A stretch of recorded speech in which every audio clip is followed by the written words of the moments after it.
So thank you very much. I hope that I will do it as quickly as possible and try to make you understand how a brand today is committed to the jewelry industry. We are committed, of course, for humanitarian issue. We are for social responsibility. We are committed to our staff which works in the trade. We are committed to our clients. We are committed to the consumer.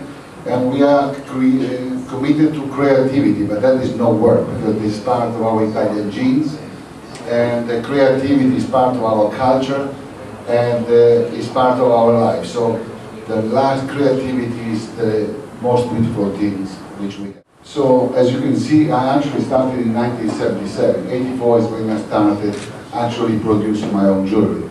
2010 is where we are today. We have 800 points of sales, and we do sell in 53 countries.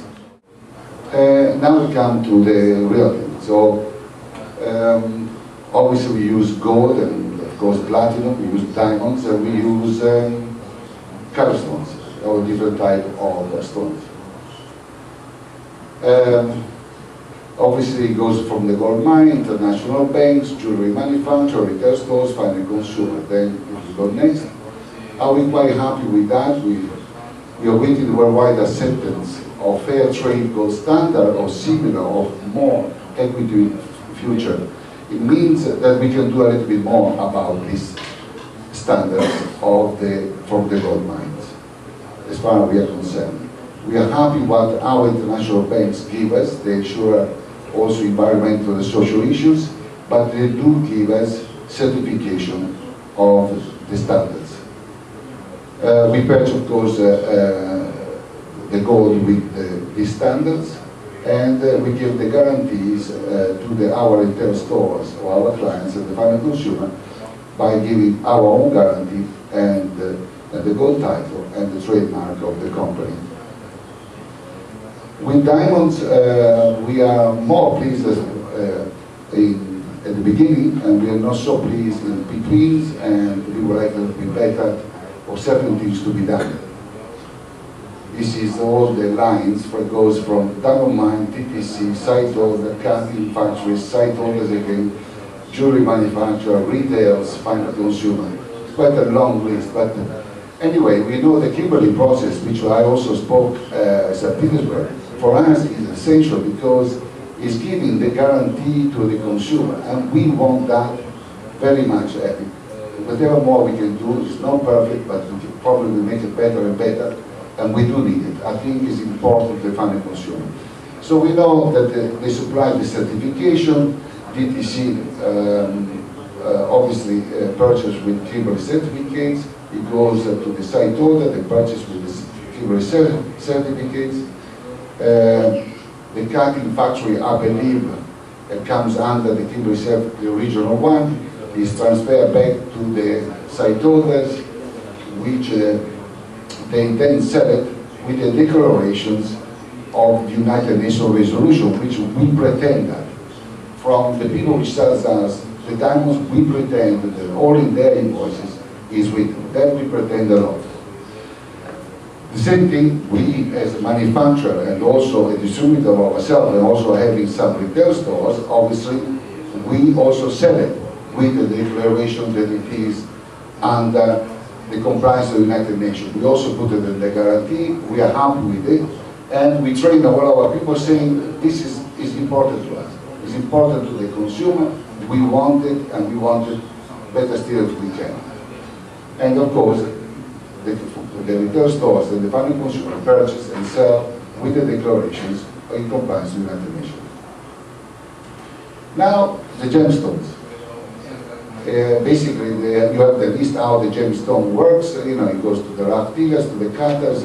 You know, it's not 100% accurate, but it's there probably to his other vehicle. But I think it explains quite clearly, more or less, what is happening. Here we are a little bit less happy of what is happening.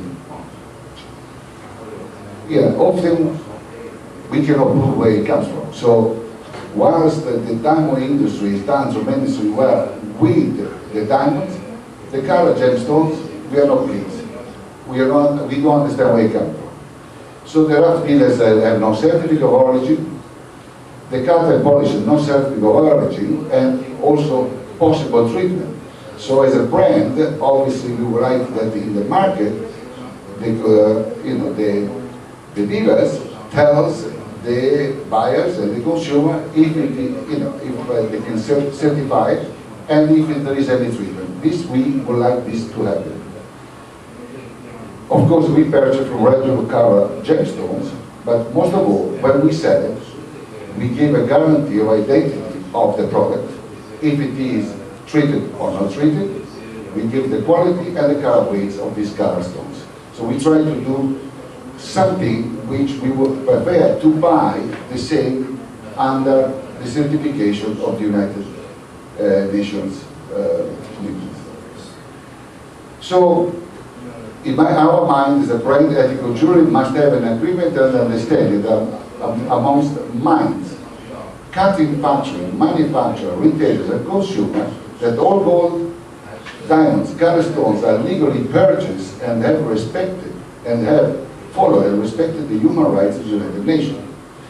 Because we have an issue as a manufacturer that whilst the mines are giving the certification, so the United Nations cares where the diamonds come from, but they don't care where it's cut. So there's something missing there. Or why the United Nations doesn't care where it's manufactured. Or CIBJO, should we say. Or the World Diamond Council, should we say. Or anybody, should we say, which we are already interested.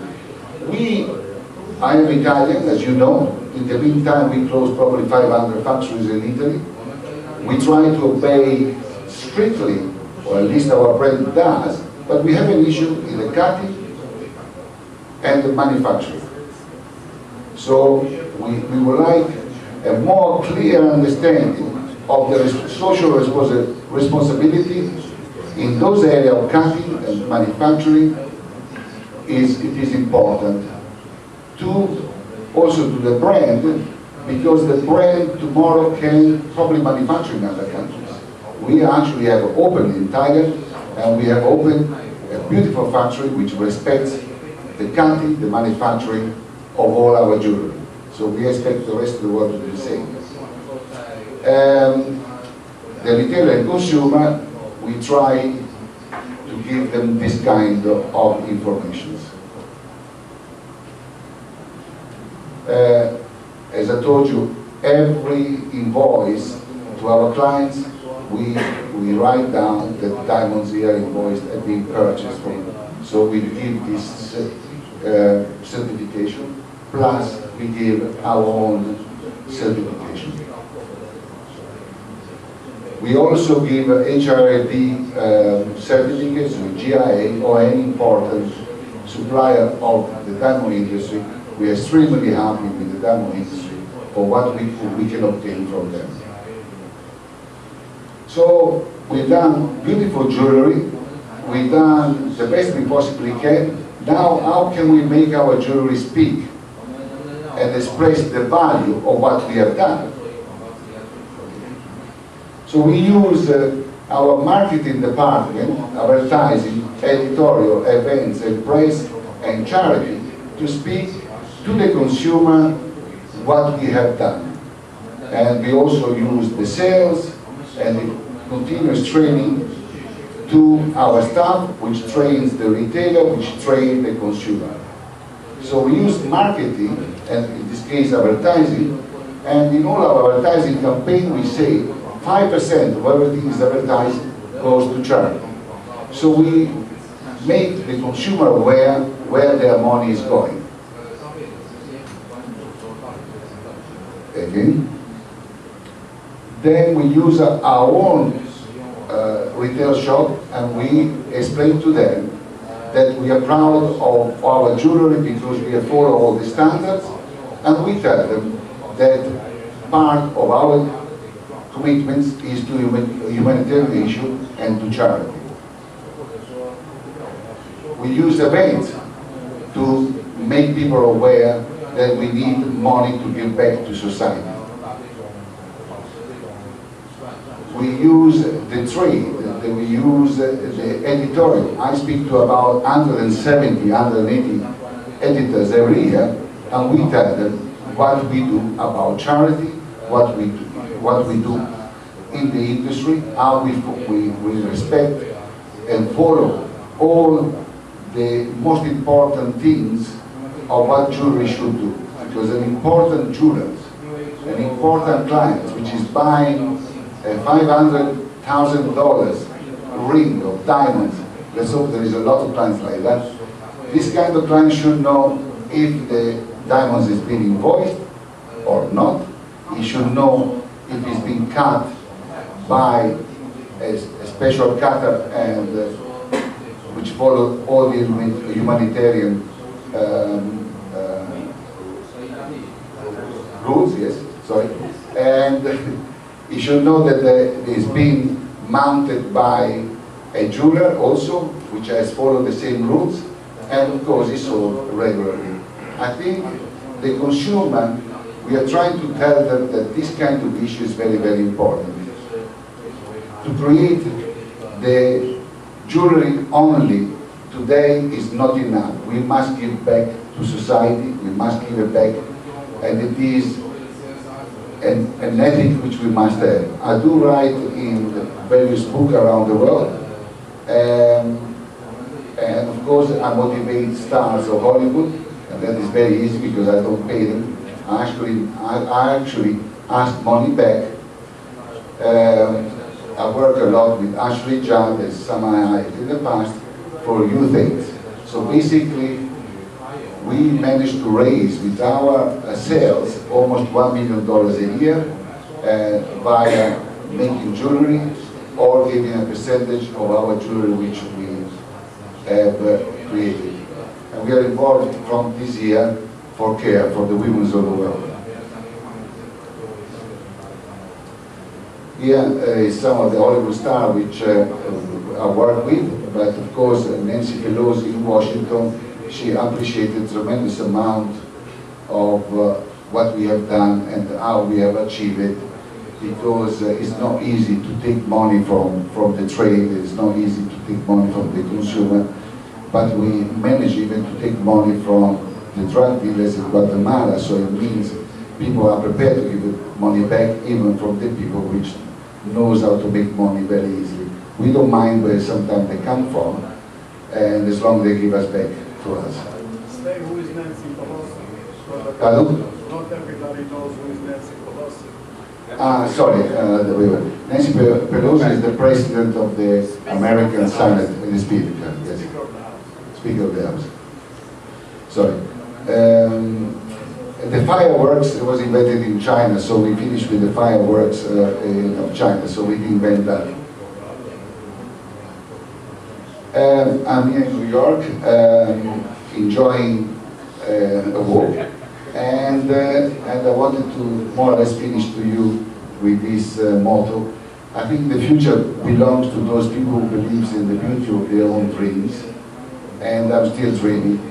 So I'm dreaming that our brand and jewelry in general does work in a better manner for the future. I think the consumer expects it, the world today expects it, and I think we must have an ethical way of selling jewelry in the future, and that you only all ask all of you to participate in helping me and help each other to have a nice future, because I'm still dreaming. Thank you.